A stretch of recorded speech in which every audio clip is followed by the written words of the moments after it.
Always, we will begin with 3 deep breaths. Take a deep breath in through the nose, softly out of the mouth. Deep breath in again. Soften out of the mouth. Last time, all the way in. And let it go. Today's topic, we're going to be talking about boundaries with plant medicine and in the plant medicine spaces, as well as we're going to be doing the Cacao FAQ. So the Cacao FAQ is because we have a virtual Cacao Dieta. It is 4 weeks virtually that we host. And so we're going to go over first some of those frequently asked questions to kind of move that around.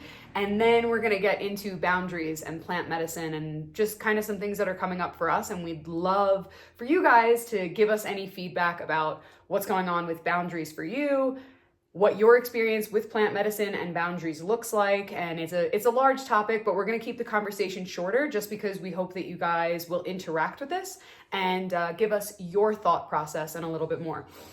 So first and foremost, the most frequently asked question is, what is a virtual Cacao Dieta? But more specifically, how does ours work? Do you want to take that? Sure. Yeah. So a Cacao Dieta is a dieta in a general sense, as far as the traditional South American meaning, is to sit with a plant to try to learn and extract the wisdom from it. By drinking it and keeping your body pure, it allows the medicine or the plant to speak to you directly. And so that's why a lot of people will sit with Dieta. So with the Cacao Dieta specifically, the purpose of that is to connect with cacao and try to learn from whatever it wants to speak through you, whatever wisdom it wants to share with you.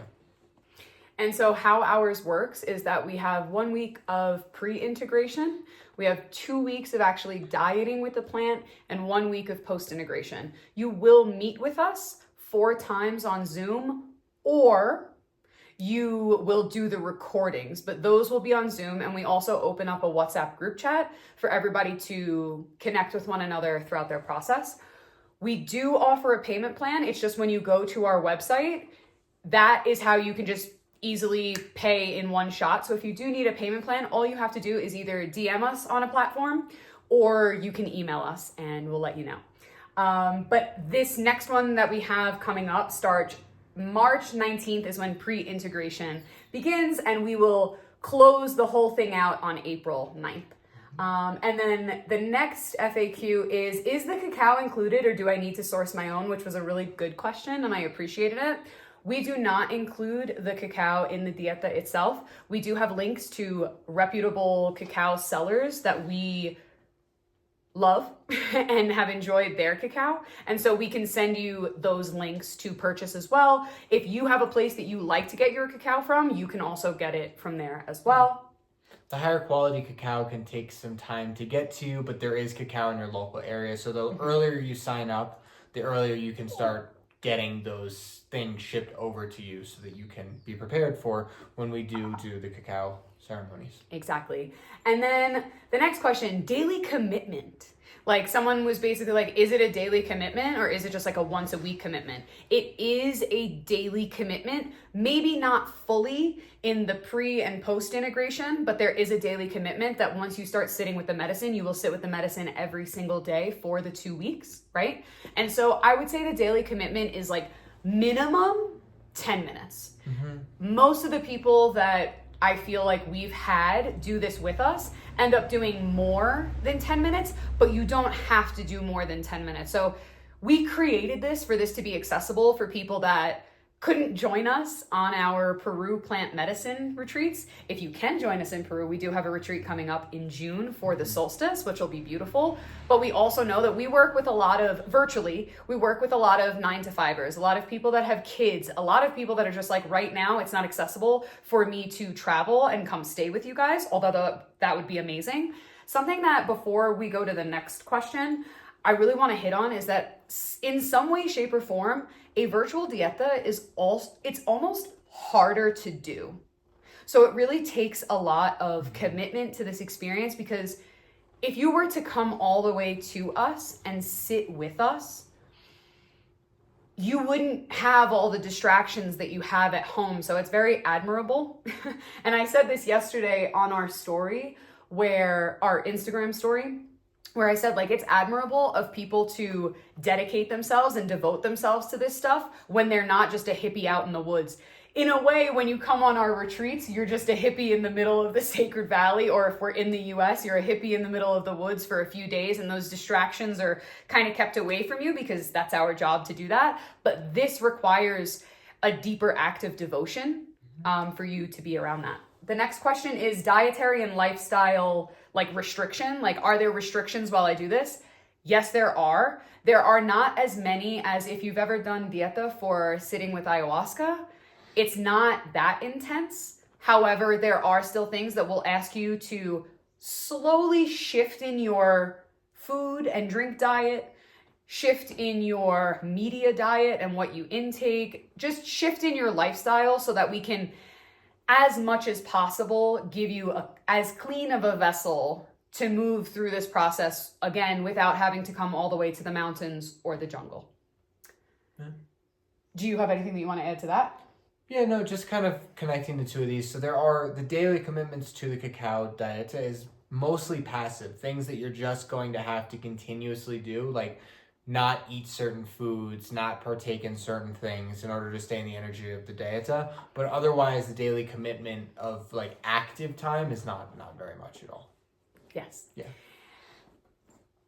Do I, like, as a beginner to cacao, can I do this? We have had people that have never been to a cacao ceremony before ever join us on the dieta. So yes, it is dieta. It is beginner friendly, but it's also advanced friendly, for lack of better terms, where we've had people that have a deep connection with this medicine, have worked with this medicine for years, are deep on the plant medicine path, and have also joined this, and still both parties have gotten a lot of beauty out of the experience. And it's so interesting too, because some of those people that came as beginners, like they left knowing more about cacao than some of the people I know that have been drinking cacao for years. So it's a really great way to learn about this medicine deeply, which is really cool.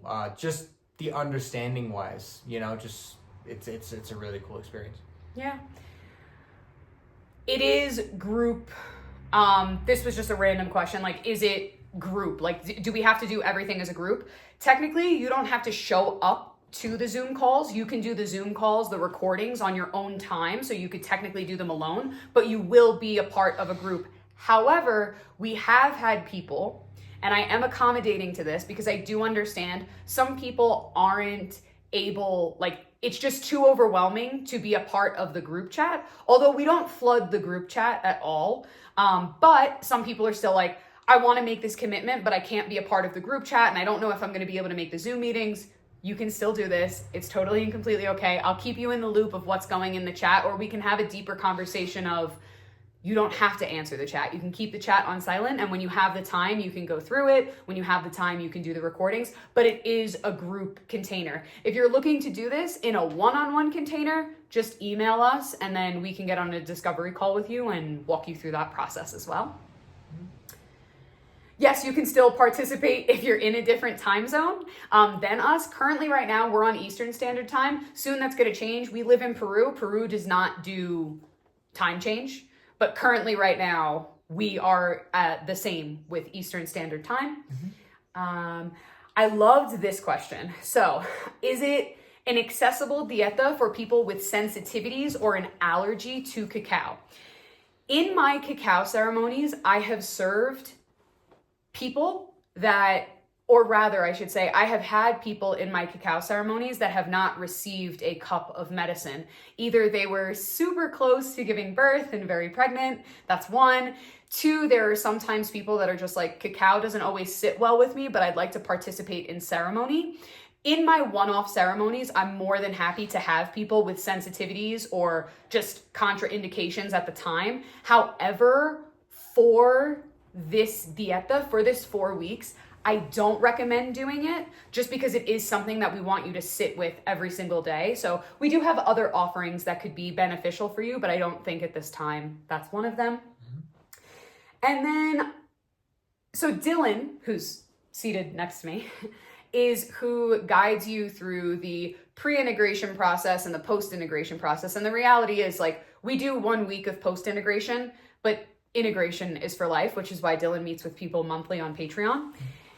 And then I am with you, right? Like, I guide those 2 weeks, those 2 ceremonies, the movement, the understanding of the medicine as the ceremonialist. And we also bring in a really beautiful friend and gorgeous healer in and of herself. Her name is Jamie, or Consuelo. It depends on in what context you've met her. She's been working with us and underneath us for years on our retreats and other offerings. And she comes in as an extra facilitator and an energy healer into the space. So with Dylan being a part of the integration process, the question I got more often was people just being like, what is the experience? Like what do you get out of this experience? And I want to name, before I hand it over for you to say something, that it's different every group, right? So we had a group around October to November where we really focused on ancestral healing and Samhain and all that energy. And then this last one we did was the womb of the winter, and it ended up being a lot about slowing down and understanding creativity. And so the next one we have that's coming up in spring, once we meet this beautiful group, we'll kind of have an idea of what everybody's working through and we'll all work through it together. But what would you say to somebody who's like, but what's kind of the point of doing this? Like, what is the outcome that you're desiring? I think that's really up to you.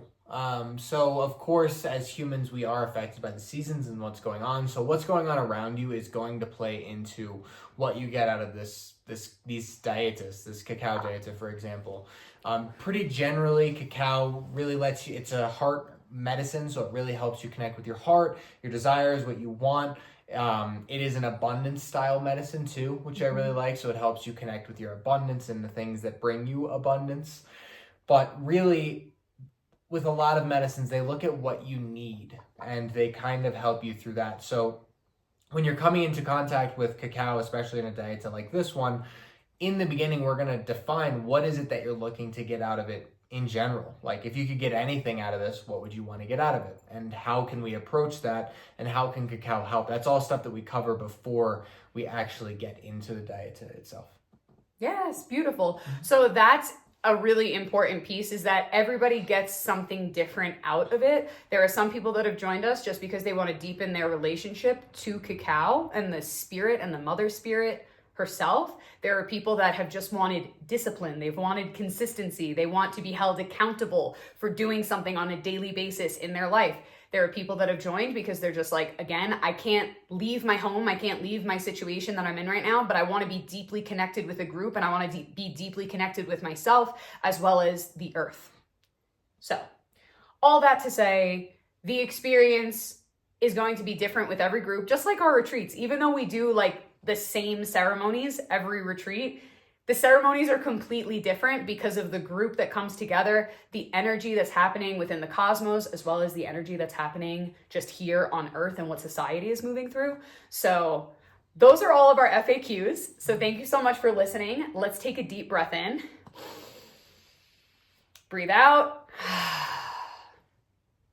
I now want to shift into what I was sitting with this morning in terms of boundaries and the plant medicine space. But before I do say that, depending on when you're listening to this, on February 9th at 11 a.m. EST, Dylan and I are going to be hosting a free Zoom Q&A about plant medicine and psychedelics. We just recognize that people ask us a lot of the same questions, and people are asking more and more questions. Some people are super interested now to sit with medicine, and some people just want to know things for the future. So we're just going to do this free Q&A, and you can sign up wherever you see the link to our website or the link tree that we have, and you can join us. And you don't have to have a question. You can just come to listen to what we're going to talk about, or you can have tons of questions, and we'll do our best to answer them.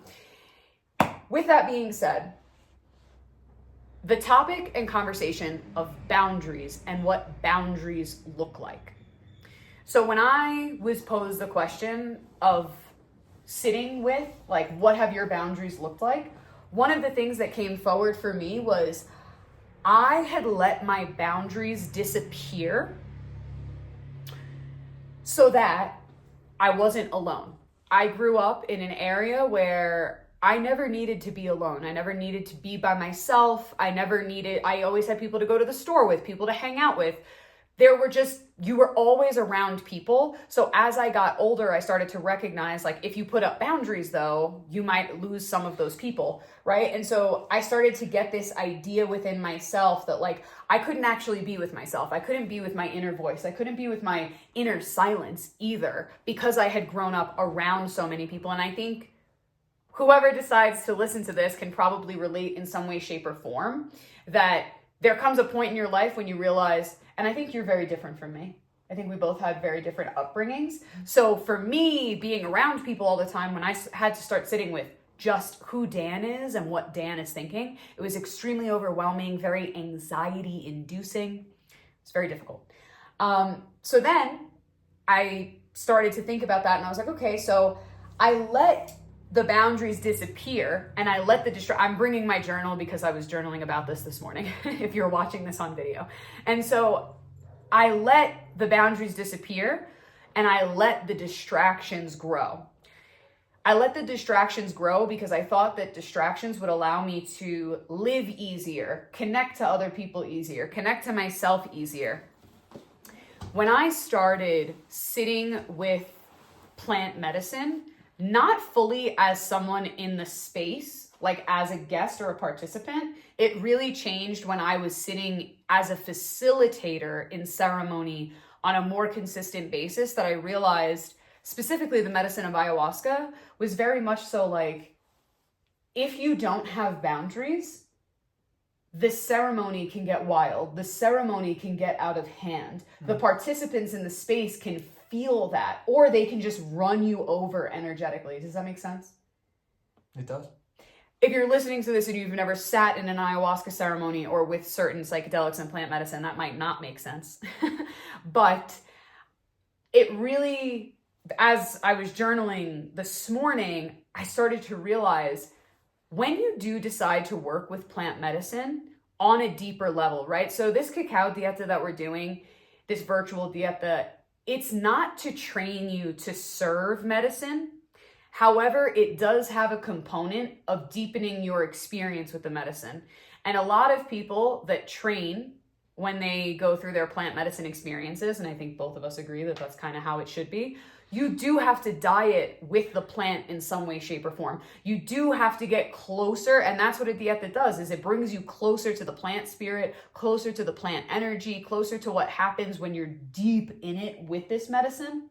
And so I started to recognize that all of the plants that I was then working with, which are all of the plants that we offer at our Peru retreat, all have this component of letting you do your own thing, but that plant spirit still has its own boundary, because it wants to teach you, if you don't have your own boundary, the energy can leak out. The space can get, quote unquote, too intense, whatever that means. You know, sometimes it's a good too intense, sometimes it's a bad too intense. And so I just wanted to have a discussion really about how I feel like plants have really taught me boundaries. And I would love to know if there's anything that you resonated with or could share about your experience with plants and boundaries. I feel like I said before, they bring you what you need and they address each person individually. So I feel like for me, I grew up needing lots of boundaries and probably had more than I actually needed. So plant medicines kind of helped me break down some of those boundaries and become a little bit more open to certain things certain things, way of doing things, people that I wouldn't have necessarily been open to before. So I think when I first started my plant medicine journey, I was very closed off, not only to the type of people that were doing plant medicine, but also to many, many, many other things. And plant medicine has really opened up my eyes and made me realize that many of those boundaries are not needed. And it has reinforced the boundaries that were. So I kind of felt like I had the opposite. Mm-hmm. And that's why I wanted to bring this conversation on whatever platform you're listening to this, whether that's YouTube, Instagram, Spotify, Apple. I really want to start this conversation together, and we would love if you would comment. Do you feel like you had more of my experience? Do you feel like you had more of Dylan's experience? Have you worked with plants And let's throw plant medicine kind of like out the window. Have you worked with plants, right? Because there are also other plants that are not considered quote unquote like plant medicine, right? But like you can be an herbalist and have a deep relationship with plants, right? And so there are plants that grow in your garden that I am sure have taught you, certain things. And so when it comes to boundaries, I also have noticed in the space of plant medicine. So this is what it has taught us. So I really want that to be an opener. But I also, the boundaries of working with the plants. And that's why I really also love the Dieta format, is because it allows you the opportunity to have a boundary with that medicine. Because if you sit with any plant medicines, you can't let the medicine take over your whole life. I was talking to someone yesterday and they were saying to me that plant medicine is not for them because they were like, I can't imagine not being in control and giving my control over to these psychedelics or these plant medicines. And I said, well, it's a 50-50. You can't let the plant spirits overrun your life, but you also can't sit there grinding your teeth, going up against everything that the plant wants you to learn. So you also have to learn boundaries with spirits, which I feel like a lot of people don't necessarily talk about. Boundaries with spirits is an important piece, especially if you start speaking with people that have passed beyond the veil or that have, they are dead and they are deceased, right? They're not earth realm, they're in the spirit realm. If you don't set boundaries with them also, you can also feel an influx of their energy. You can feel an influx of what they want you to do. So again, I feel like all plants, and you don't have to sit with plant medicine, you don't have to sit with psychedelics, it's not for everybody. But I think even going outside and drinking herbal teas, connecting with the trees outside, they start to let you know, like, you can only go so far. We have to be in communication with nature. We have to be in understanding with nature around us because it's both of our forever home. It's not just the human's home forever, Earth, right? It's also the plant's home as well. And then another piece that I thought about, I know I had a lot going on in the journal this morning, was the boundary for us as facilitators at our retreats. We are the bridge between the indigenous and the Westerners, right? So we bring Westerners to Peru, or if we've done certain things in the US, we bring them to certain indigenous practices. But specifically when we bring Westerners to Peru, we are now acting as the bridge, connecting with our teachers that are indigenous peoples, connecting with our guests who are Westerners. And there also has to be a boundary and an understanding between both sides. We have to have a good boundary with our guests. Who are we in relation to our guests? Who are we in relation to our teachers that are serving medicine? And who are we in relation to the plant or psychedelic itself? And so I was sitting with that because someone had shared that they were at a ceremony the night before and someone at the end of the ceremony started going deep into their process. And they were like, what I have learned from my teachers is kind of like a wrap it up type thing. Like, we're closing. You got to wrap it up and figure it out yourself. But that person needed softness. That person needed a gentle experience. That person needed soothing rather than, okay, you need to remember that you are a warrior and you can pick yourself up because we're closing the ceremony space. And I think there's an interesting thing about boundaries when it comes to, especially for us as Westerners, working with indigenous people, but also us supporting the Westerners that come and do dieta with us, come and do retreats with us, supporting them in the ways that they need, while also respecting our teachers, our elders that are indigenous peoples and the lineages that they come from. Take a deep breath, in through the nose, out of the mouth. So this topic and conversation about boundaries, I just really wanted to put it out there, and I want this to be a conversation starter. Would you like to add anything to this? I don't think so. So we would love to hear from you guys, whether it's in response to the questions that we answered for our dieta, or it's in response to any of the stuff that we discussed today for boundaries. But we are so grateful for all of you. Many blessings to you and to yours, and we'll see you soon.